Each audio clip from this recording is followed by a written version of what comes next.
Hi friend, जय जगन्नाथ। आशा कर मन समस्त भलरे थे। फ्रेंड, आम चंदनेश्वर पानी ढालियापी आम बाहरी पड़ू। तो मुझे एका जाऊली कौन करी बहुत चिंता थी। से किसी जन आम गाँ पाखे पिला माने पहुँची गले।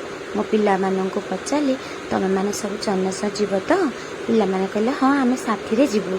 मु कहली मत भी साथी नहीं जीव। पिला माने कहले हाँ आम तुमको नहीं जीवु। मु देखिली नदी मझीरे बहुत सुंदर सूर्यटे पड़ता। सेठी माँ जने मत कहले तुम्हें कौटू आस? कहली मुझे जलेश्वर आसी। भाई जड़े भद्रकपुर आसी। मो बापा और मत भाई को समस्त को छाड़ापी आसी।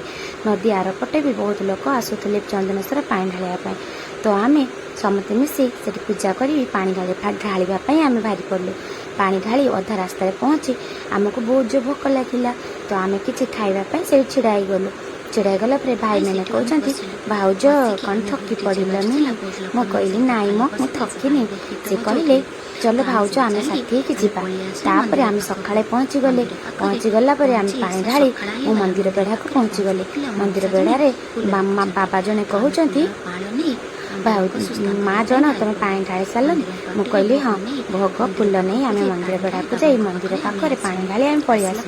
चंदनेश्वर मंदिर बहुत भिड़ होता है। तो मंदिर भिड़ पानी भोग सब नहीं आम घर को पलि आसिलु। बाय।